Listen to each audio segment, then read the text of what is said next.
온 땅에 주인 되신 주님이 내 이름 아시며 사랑만 돌보네. 어둠을 밝히시는 새벽별 평안하는 내 맘 주의 비추시네.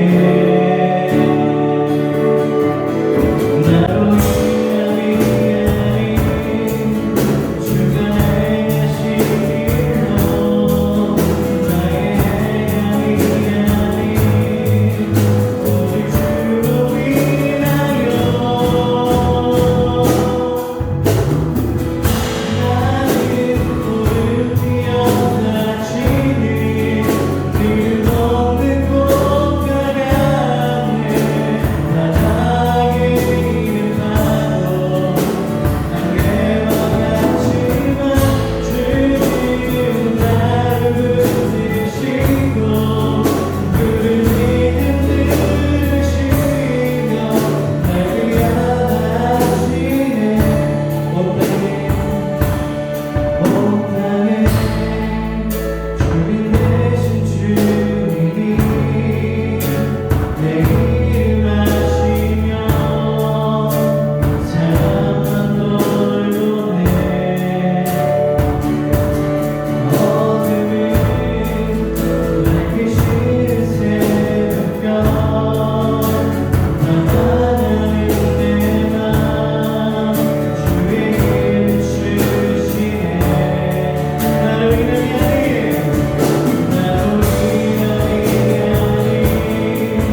주가 행하신 일로 나의 행함이 오직 주로 인하여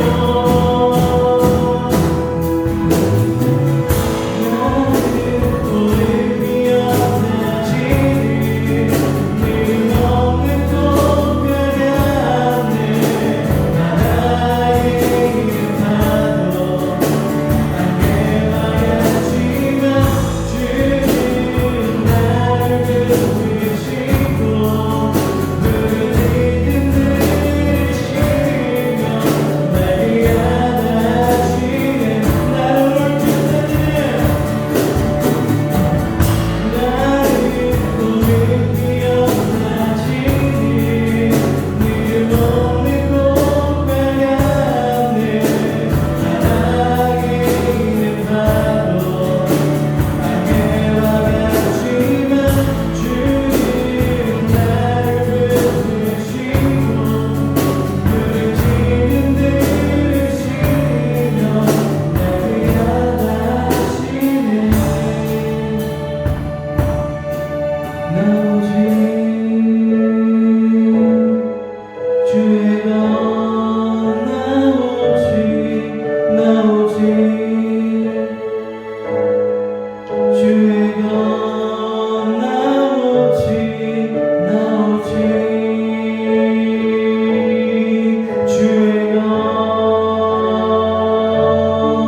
나 오직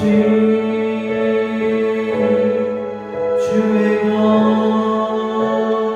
이 시간에 대해서 김영 목사님이 보여주시겠습니다.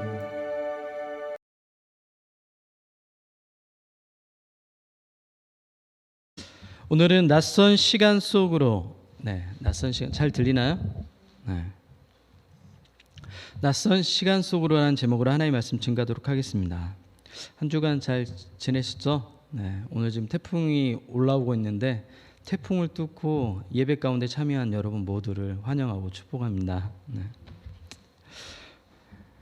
오늘 여러분 가운데 하나님의 은혜와 평강이 말씀 가운데 임하길 소망합니다.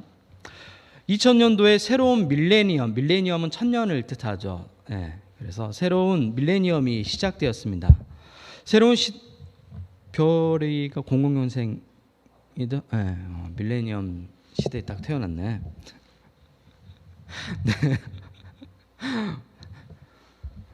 나이가 들었다는 거를 이럴 때 보면 알 수가 있죠. 새로운 시대에 대한 기대는 한국 젊은이들을 유럽 배낭여행으로 이끌었습니다. 00년도 현재 22살의 청년들이죠. 태어난 해이죠. 당시 21살 신학생이었던 저는 매스컴을 통해 유럽 배낭여행을 하는 또래 친구들을 봤습니다. 배낭여행은 낯선 시간 속으로 새로운 사람들과 새로운 추억으로 만드는 그런 여행입니다.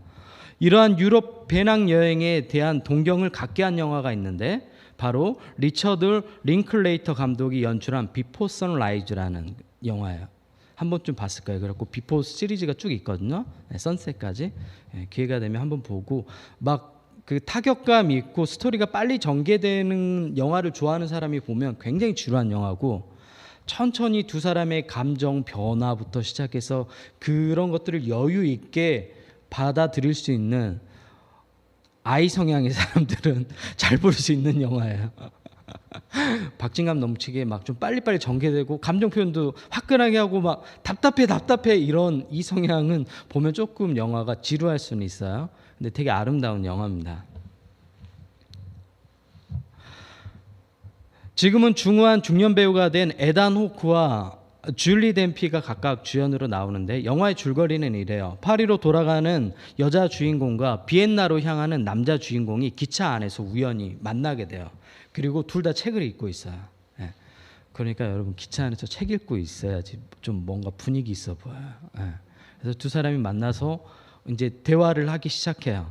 그러면서 서로 호감을 느낄 때쯤에 비엔나에 도착한 거야. 비엔나는 어딘지 알죠? 비엔나가 어디죠? 오스트레일리아에 있는 유럽의 비엔나를 얘기하는 거예요. 네. 이탈리아 옆에 있잖아요. 그래서 빈이라고 독일어는 빈 하는데 비엔나 같은 말에 LA하고 로스앤젤레스랑 같은 말이에요. 똑같은 것처럼 비엔나 빈 같은 말이에요. 모르고 있었던 건 아니죠. 표정들이 왜 이렇죠? 모르고 있었어요? 같은 말이에요. 독일어로 빈이라고 얘기했는데 독일어를 안 쓰죠. 그쪽은 이제 독일에 대한 트라우마가 있기 때문에 안 쓰고 비엔나라고 쓰는 게 맞아요. 그래서 이 남자 주인공이 빈에서 내려요. 비엔나에서 내리는데 두 사람 다 아쉬운 표정이 역력해요. 눈빛에. 조금 더 같이 대화하고 가면 뭔가 이루어질 것 같은 느낌이 들 때 있잖아요. 이걸 우리가 전문용어로 썸이라고, 여러분 표현 맞나요? 예언아 맞아? 썸이라고 그런가? 요즘 썸 맞아요? 사랑 안 해봤어요? 썸이라고 얘기하죠. 썸. 그래서 조금만 더 대화하고 가면 뭔가 이루어질 것 같은데 딱 비엔나 역에 도착해 버린 거야.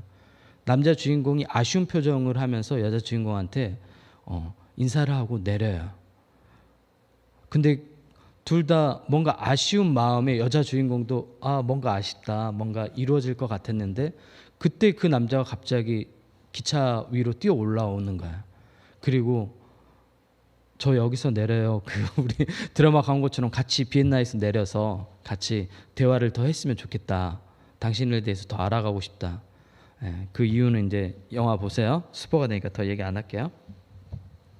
감독은 이 두 청춘 남녀의 알 수 없는 미묘한 설렘 감정을 자세히 표현하고 있습니다.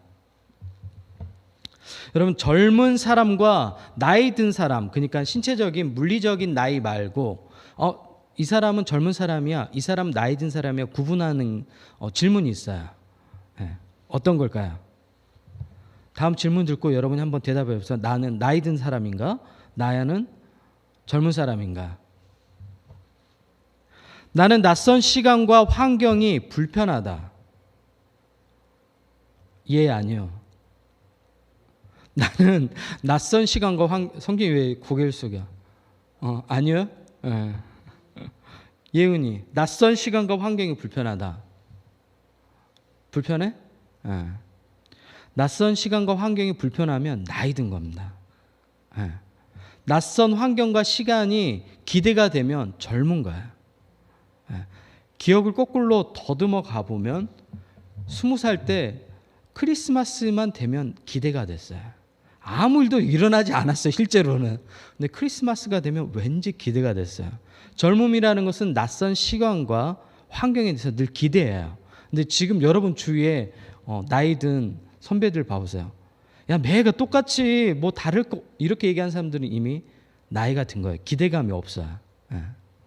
그러면 여러분 삶을 돌이켜봐요.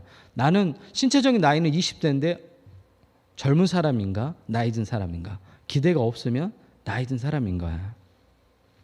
오늘 보면 마가복음은 공간 복음 중에 하나입니다. 공간 복음은 마태, 마가, 누가 이렇게 해서 공통된 관점의 시선으로 본 복음서라고 해서 공간 복음이라고 얘기해요. 그래서 마태, 마가, 누가 중에 가장 먼저 쓰여진 복음서는 마가복음이에요. 마가복음. 마태가 가장 먼저 있으니까 마태가 먼저 썼을 것 같지만 아니에요. 마가복음이 가장 먼저 쓰여졌어요. 그리고 마태하고 누가는 나중에 쓰여졌어요. 그리고 요한복음은 같은 복음서인데 시선이 좀 다르다고 얘기했죠. 여러분이 저를 바라볼 때 정면으로 바라보는 사람이 있고 성진 청년처럼 우측에서 바라보는 사람 있잖아요. 공통된 관점으로 바라보는 사람들은 여러분처럼 정면에서 저를 바라본 거예요. 근데 요한복음은 약간 측면에서 바라봐요. 그래서 사건을 해석하는 관점들이 조금 더 새로운 시선이 있어요. 그래서 예수님의 탄생을 어떤 탄생이라고 얘기하죠? 우주적인 탄생이라고 이야기를 해요. 네. 전에 한번 요한복음 할 때 이야기했죠. 새로운 얘기하는 거 아니에요. 네.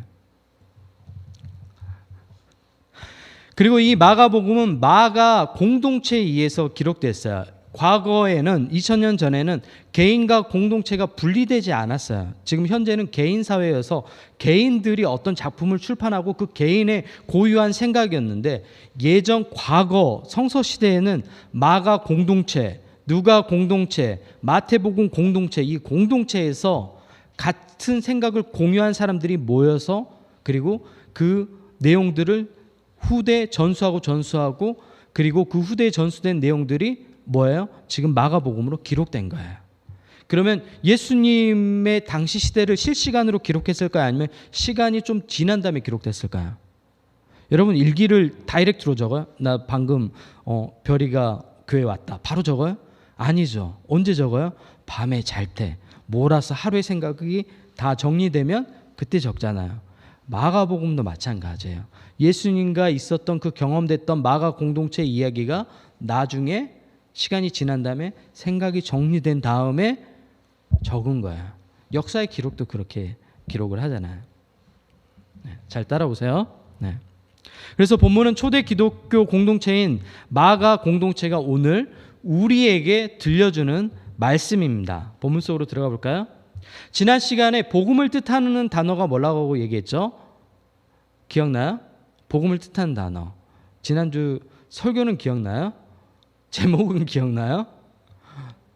뭐였죠? 가을 복음에 물들다. 그래서 복음이라는 단어가 헬라어로 유앙겔리온 기억나요? 유앙겔리온이라는 단어인데 이 단어는 언제 쓰냐면 우리 별이처럼 군대에 있는 사람들이 전쟁을 하잖아요. 다른 나라하고 그때 승리했다는 소식을 전할 때 쓰는 단어가 유앙겔리온이에요. 적과 싸워서 이겼다는 그 승리의 소식이 유앙겔리온이라고 해요. 그러면 이 승리의 소식은 뭐예요? 예수님께서 십자가에서 우리를 위해 달리셨고 세상의 모든 사고 방식을 이기셨다는 거예요. 하나님 나라의 방식으로 우리에게 가져온 승리의 소식이 복음이에요. 이해됐죠? 제가 너무 어렵게 얘기하나요? 네, 표정들을 이해해 주세요. 제가 한 주간 그 페이스북 댓글에 몰입하다 보니까 어려운 어휘를 쓸 수가 있어요. 좀 일이 좀 많아서. 그래서 오늘 본문은 뭐라고 얘기하냐면 하나님의 아들 예수 그리스도의 복음의 시작이라. 그러면 복음에 대한 내용들이 쭉 나오겠죠. 하나님의 아들 예수님에 대한 이야기 서론을 들려주고 있는 거예요. 잘 따라오세요. 그래서 오늘 본문은 다음과 같이 시작하죠. 아르케 투 유앙겔리우, 유앙겔리온의 변형이에요. 유앙겔리우. 그래서 복음의 시작이라는 이야기예요. 그래서 마가 공동체는 우리에게 오늘 낯선 시간 속으로 안내해주고 있는 겁니다. 본문에 등장하는 주인공이 나와요. 이 주인공이 누구죠? 바로 세례 요한이에요. 세례 요한의 탄생은 매우 극적이에요. 세례 요한의 부모님은 나이가 많이 들었어요. 그래서 실제로 아이를 가질 수 없을 만큼 나이가 들었는데 아이가 없는 당시 가정은 하나님께 축복받지 못한 가정이라는 사회적인 인식이 있었어요. 우리 사회도 그런 인식이 있죠. 성공하지 못하면 하나님께 축복받지 못한 것으로 생각되는 사람들 많잖아요. 그죠? 만약에 제가 만약에 제가 아우디를 타고 딱 예배당에 딱 오면 사람들이 어떨까요? 일반인들이 저 목사님 축복받아서 저러구나 생각하겠죠. 만약에 제가 특정사를 얘기하면 안 되나? 경차를 타고 왔어요. 아주 제가 등치도 있는데 경차를 타고 막 이렇게 운전하고 왔어요. 사람들이 제가 그 차에서 내리면 목사님 참 축복받았어요 이런 얘기 할 것 같아요. 사람들은 보여지는 것들에 관심이 많아요. 근데 놀랍게도 하나님은 그런 보여지는 것들에 전혀 관심이 없어요. 예수님의 그 십자가의 승리를 보세요. 보여지는 것들이 있었어요. 사람들이 볼 때는 실패의 길, 실패한 인생, 실패한 사람으로 규정했어요. 근데 하나님은 그 예수님의 그 길을 승리의 길로 바꾸셨고 그 길을 통해 우리를 구원의 길로 안내하셨어요. 이처럼 우리의 생각과 전혀 달라요. 복음의 방식은. 근데 만약 여러분이 교회에서 배우는 내용이 세상의 방식과 똑같다고 하면 그건 뭔가 잘못된 방식이에요. 복음이라는 게 어떤 거죠? 세상의 방식으로부터 그 승리하는 거예요. 그러면 세상의 방식과 다른 방법이겠죠. 근데 세상의 방법과 똑같은 것들을 이야기하고 하면 문제가 있겠죠. 근데 이 요한이 태어난 이 집안이 사가랴라는 이 제사장 집안인데 아버지가 제사장이었어요. 요즘을 얘기하면 목사님이었어요. 아빠가. 근데 자녀가 없으니까 어땠겠어요? 사람들로부터 저 집안은 뭐가 문제가 있겠다 이런 얘기했고 축복받지 못한 제사장 집안이다 이런 이야기들을 막 수근수근 거렸겠죠. 지금으로 얘기하면 페이스북에 이렇게 올려가지고 저 집안은 잘 안 되는 집안 뭐 이런 식으로 비난하는 사람도 있었겠죠. 요즘으로 얘기하면 뒤에서 쏙쏙쏙하게 했겠죠. 근데 하나님께서 이 가정에 요한이라는 귀한 생명을 주셨어요. 그리고 6개월 후에 누가 또 마리아의 뱃속에 임신이 되죠? 놀랍게 예수님이 임신이 돼요. 그리고 오늘 본문의 주인공은 나이가 우리 성진 청년 나이밖에 안 돼요. 30살. 우리가 세례 요한 그러니까 되게 나이 많은 사람들 느껴지잖아요. 아니에요. 그냥 성진 오빠 보면 돼. 세례 요한이랑 똑같네? 외모도 비슷했을 거예요.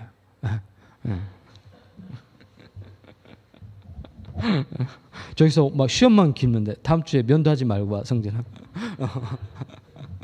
시험 길면 딱 어울릴 것 같아. 한 달 동안 안 하고 머리도 깎지 말고 그럼 딱 어울릴 것 같아. 이 가정에 태어난 사람이 바로 세례 요한입니다. 사가랴와 엘리사벳 노년의 아브라함과 사라처럼 얻은 아들이 세례 요한이에요. 근데 이 아들이 이상한 행동들을 많이 해요. 제사장 가문이면 기존 성전 시스템 안에서 2주간 교회, 요즘으로 얘기하면 교회를 섬겨요. 돌아가면서. 24개의 조로 편성이 돼서 돌아가면서 2주간씩 섬기거든요. 52주잖아요. 1년이. 근데 이 요한이라는 아들이 계속해서 기존 체제의 성전 하나님을 섬기는 방식들을 배우지 않고 막 들에 나가 있어. 광야에 나가 있어. 얘가 좀 이상해. 요즘 얘기하면 교회에 와가지고 예배도 드리는 방식도 배우고, 왜냐하면 당시에 아버지가 목회자면 아들도 목회자가 돼야 되는 상황이었으니까. 근데 얘가 밖으로 돌아다녀요. 막 중랑천에 가 있고 중랑천에서 풀 바라보면서 손 이렇게 하고 걸어 다니고 애가 이상한 짓을 많이 해요. 자연 속에서 하나님을 또 찬양하고 있고, 성전에 와서 교회 와서 찬양 안 하고 막 들에 가서 찬양하고. 근데 어느 날 이제 오늘 본문에는 안 나와요. 누가복음에 나와요. 빈들에서 요한에게 하나님 말씀이 임해요. 광야에서 하나님의 말씀이 임해요. 제가 여러분에게 얘기했죠. 광야는 하나님의 음성이 들려오는 곳이에요. 왜요? 조용하잖아요. 내가 붙잡을 것들이 없잖아요. 늘 하나님의 음성은 우리가 뜻하지 않는 광야에서 들려와요. 그리고 제 경험상 보면 대부분 우리의 광야는 고난의 시간으로부터 찾아와요. 장소적인 개념이 아니라 어떤 문제 가운데 광야가 우리에게 찾아올 때가 많아요. 그때 하나님 소리가 잘 들려요. 이상하게도. 근데 놀랍게 하나님의 소리도 잘 들리는데 하나님과 거리도 되게 멀게 느껴져요. 왜? 내 상황이 너무 힘들기 때문에 그렇습니다. 이 정도면 뭐 충분히 이야기된 것 같죠? 네. 그래서 요한이 기존에 있었던 아버지의 길을 선택하지 않고 새로운 길을 가요. 그 길이 뭐예요? 예수님의 가실 길을 예배하는 그 길을 가요. 요즘으로 얘기하면 대형교회라는 좋은 교회의 자리가 세습할 수 있는 자리가 있어요. 그냥 가만히 있으면 그 자리에 자동적으로 가서 나는 목회할 수 있고, 차도 BMW, 벤츠, 아우디 이 세 3사 중에 하나 고를 수 있어요. 여러분 어디를 좋아하세요? 네? 이 차를 탈 수 있어요. 가만히 있으면. 근데 요한이 거부하고 그 길을 가지 않고 광야로 가요. 그리고 하나님께서 자신에게 준 사명의 길로 묵묵히 걸어가요. 아무도 걸어보지 않았던 길로 가요. 낯선 시간 속으로 걸어가 버려요. 되게 바보 같죠, 여러분? 아니, 미래가 보장됐잖아요. 싫어요, 여러분? 가만히 있으면 이 모든 환경이 자연적으로 주어지는데 왜 그 길을 포기하는 거예요? 바보예요? 바보잖아요. 이렇게 살면 안정된 미래가 보장되는데 왜 그렇게 사느냐 말이에요. 근데 요한은 과감하게 그 길을 걸어갑니다. 왜 그 길을 걸어가죠? 왜 그 길을 걸어가죠? 하나님의 말씀을 들었기 때문에 그렇습니다. 여러분 주위에 바보처럼 사는 사람들이 있죠. 왜 그렇게 걸어가요? 하나님의 말씀을 들었기 때문에 그렇습니다. 여러분 주기철 목사님 들어봤어요?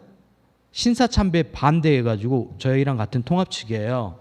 근데 우리 교단에서 목사님들이 어떻게 했냐면 신사참배 반대했다고 주기철 목사님을 목사 파면을 시켰어요. 목사 파면이 되면 목사예요, 아니에요? 목사가 아니에요. 옳은 일을 했는데 뭘 했어요? 목사 파면을 했어요. 근데 주기철 목사님이 잘못했다고 그냥 우리 같이 신사참배하다고 그랬을까요? 아니요. 왜 그렇게 했을까요? 하나님의 말씀이 들려왔기 때문에 그래요. 손양원 목사님 어때요? 손양원 목사님도 마찬가지죠. 보네프 목사님도 마찬가지고, 여러분 좋아하는 안중근이라는 사람도 마찬가지예요. 마음속에 말씀이 들려온 거예요. 그냥 다들 타협하고 살잖아요. 일제가 대한민국 자체를 아예 정부 자체를 해체하고 왕도 일제 이토의 손 안에서 노란하고 있었던 시대예요. 아무도 자기가 그렇게 의롭게 산다고 알아주지 않아요. 근데 안중근은 그런 삶을 거부했어요. 불의와 타협하지 않았어요. 그리고 낯선 시간 속으로 걸어가죠. 그리고 새로운 시간을 열어냈죠. 본인은 그 시간 속으로 들어가지 못했지만 많은 사람들에게 그 길을 보여줬죠. 추석 명절은 고향으로 이동하고 우리가 살아왔던 삶의 방식에서 잠시 떠나서 과거의 시간의 환경 속으로 돌아가는 시간입니다. 그 돌아가는 길은 많아요. 여러분이 걸어왔던 길로 그대로 돌아갈 수도 있고 아니면 다른 길로도 갈 수가 있어요. 그러나 그 돌아갔을 때 여러분이 의미 있다고 생각이 들려면 반드시 의미 있는 삶을 살았을 때만 의미가 생겨요. 그런데 단순히 경제적인 사회적 지위가 높아지는 그런 일들을 이루었다고 해서 의미가 있는 건 아니에요, 여러분. 얼마 전에 한예종 출신의 여배우가 스스로 목숨을 끊었죠. 여러분, 한예종은 들어가기가 정말 어려워요. 서울대라고 생각하면 돼요. 예. 그냥 삼수가 기본이에요. 그리고 경쟁률도 정말 치열한 학교예요. 그런 학교 가고 싶죠. 안 가고 싶어요? 가고 싶죠. 근데 그 학교 졸업했어요. 이룰 만큼 이룬 거잖아요.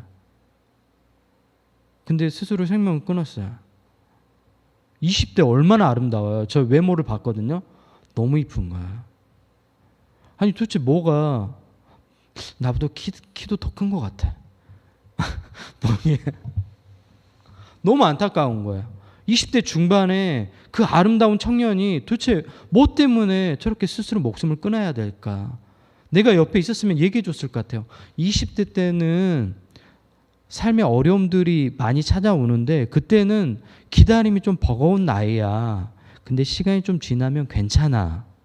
이렇게 얘기해 줬으면 힘을 내고 다시 일어섰을 것 같은데 얘기해 주는 사람들이 아무도 없었던 거야.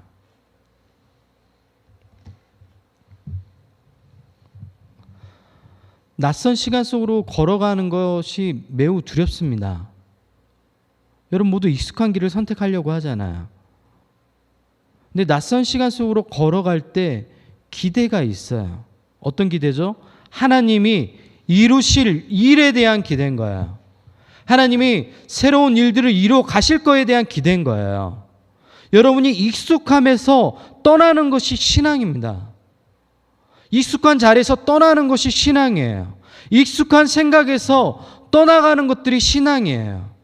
남들이 보장됐다고 하는 그 자리로 가는 것이 아니라 하나님께서 여러분에게 명령하신 그 사명의 길을 걸어가는 것이 그게 진짜 의미 있는 삶의 길인 거예요. 보장된 삶을 사는 것이 아니라 그럴 때 추석에 고향에 돌아가면 어때요? 누가 맞아주셔요? 부모님 맞아주시죠. 친구들도 맞아주죠. 그리고 보통 부모님들이 하신 말씀이 뭐예요? 고생했다만 얘기하죠. 어떤 고생했다고? 여기까지 오느라 고생했다. 그리고 안아주시죠. 고생했네 우리 아들, 딸. 근데 우리에게 주어진 낯선 시간 속으로의 길을 걸어갈 때 우리 주님이 우리에게 이렇게 말씀하세요. 여러분이 여러분을 위한 그냥 삶만 살다가 가면 예수님이 기뻐하시겠어요? 야, 너 뭐 했니? 너한테 그렇게 많은 시간과 환경과 많은 것들을 너에게 허락해 줬는데 너 뭐 했니? 그러면 그렇게 변명할까요? 아니, 저를 위해서, 아니요, 저를 위해서 살았잖아요. 제 위해서 사는 게 잘못됐어요? 이렇게 얘기하실 거예요? 주님이 이렇게 얘기하시죠. 꿀밤을 때릴 거예요. 악하고 게으른 종이라고. 근데 주님 만났을 때 그런 위로가 여러분 가운데 있으면 좋겠습니다. 너 정말 잘 살았어. 너 정말 잘 살았어. 고생했어. 내가 너가 살아온 길 다 지켜봤어. 힘들었지? 그때 얼마나 위로되겠어요. 안아주시고. 수요일날 찬양팀 끝나고 이제 커피숍에 갔어요. 포인트 힐이라는 커피숍 갔는데 이름 맞나요? 북한산이 보이는 그런 커피숍이었는데 이제 우리 같이 얘기를 나눴는데 우리 영민 집사님이 20대 때 이야기를 해주는데 막 마음이 울컥하더라고요. 20대 때 우리 별이 나이 때 참 많이 울었다고 하더라고요. 그래서 마음이 아팠어요. 왜 아팠을까요? 내가 많이 울었어요. 20대 때. 한국 교회를 보면서 울었어요. 아무도 걱정하지 않았거든 그때 당시에. 근데 20대 때 한국교회가 이렇게 될 줄 알았어요. 그랬을 때 울었어요. 친구 홍균이랑 같이 막 밤새도록, 그 신학교 친구 중에 제일 친한 친구인데 밤새도록 얘기하면서 이렇게 기독교 한국교회 가면 큰일 난다. 그러면서 막 걱정하면 혼자 울고 채플실에서 혼자 기도하면서 한국교회를 위해서 기도했어요. 막 손 들고 주님 하고. 아무도 관심이 없더라고, 사람들이. 지금 우리 해분교회는 되게 교회 개혁하는 데 관심이 많죠. 그리고 방향도 그 방향으로 가고 있잖아요. 제가 20대 때 울면서 하나님께 이야기했던 내용들의 모습으로 가고 있는 거예요, 지금. 하나님, 교회가 이러면 되겠습니까? 하나님. 제 교육전도사라고 그때 교회 섬겼었는데, 교회 가면 교회가 너무 사람들에게 상처만 줘요. 그리고 하나님 말씀도 없어요. 너무 괴로운 거예요. 사역자가, 내가 사역자인데. 그래서 내가, 하나님, 저는 그런 교회를, 하나님의 교회를 하고 싶어요. 사람들이 존중받고 사람들 한 사람 한 사람을 제대로 인정해주는 그런 교회를 하고 싶습니다, 하나님. 그래서 그 사람들과 함께 하나님을 아름답게 섬기고 그 사람들과 함께 계속해 가겠습니다. 어때요? 우리 교회는 그렇게 가고 있는 것 같아요? 네. 저는 너무 좋아요, 여러분이. 우리 몇 명 안 되잖아요. 근데 전 여러분과 예배하는 게 너무 좋아요. 행복해요, 진짜. 정말 좋아요. 네. 늘 얘기하는 거지만 나중에 지나서 가장 행복했던 순간, 그러면 저는 지금을 꼽을 수도 있을 것 같아요. 너무 지금 좋아요. 미래를 꿈꾸고 기대하고 같이 얘기 나누고 어떻게 하나님의 교회를 세워갈 건지 수많은 이야기들이 있잖아요. 하나님이 이루실, 우리에게 열어주실 일들이 기대되지 않아요? 얼마나 많은 일들이 있을지 기대되지 않아요? 저는 어떤 방법을 할지 우리는 이룬 게 아무것도 없잖아요. 이제 시작이니까 너무도 많은 이야기들이 있는 거예요. 하나님과 함께 할 이야기들이.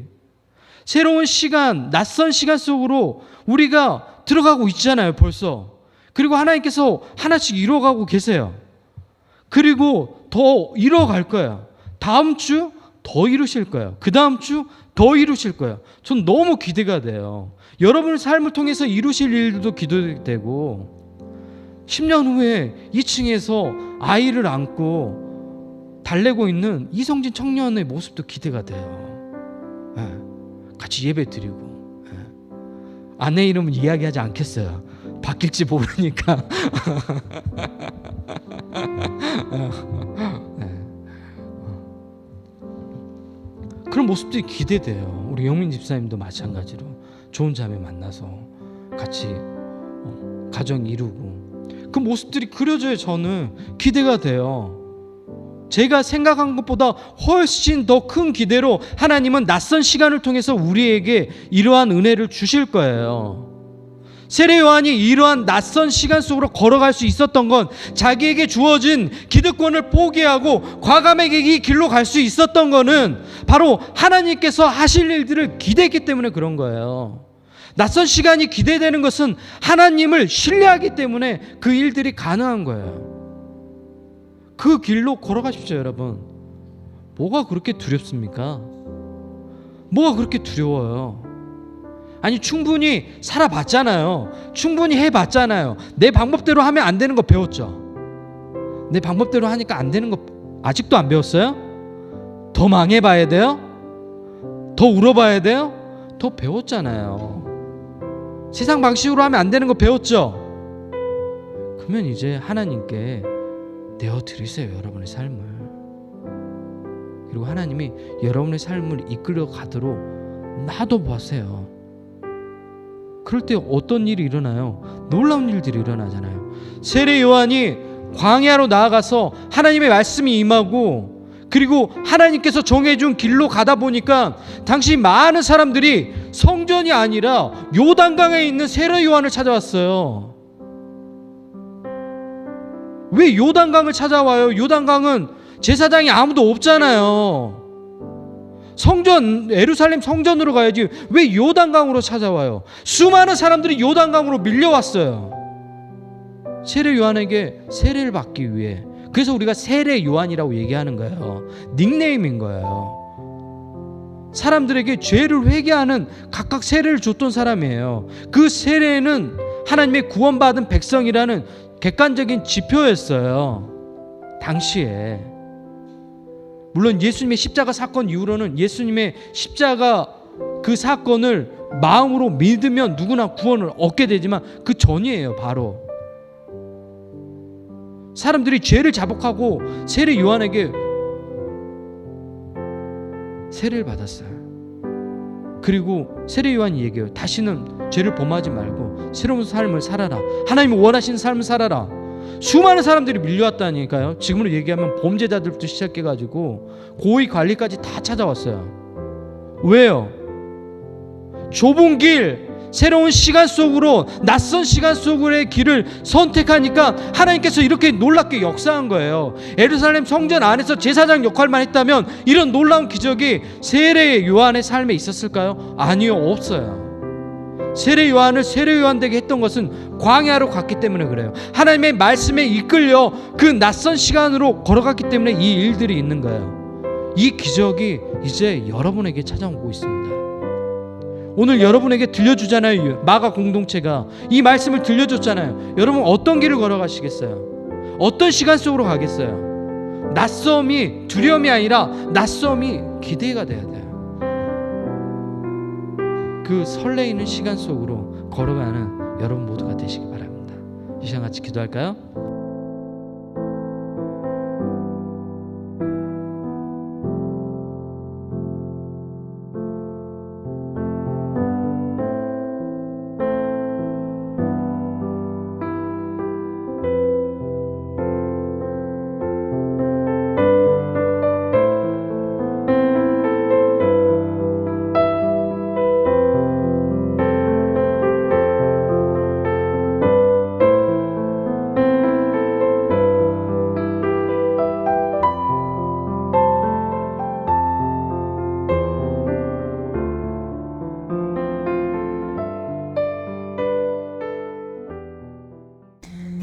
뇌분교회 성도 여러분, 한 주간 잘 지내셨나요?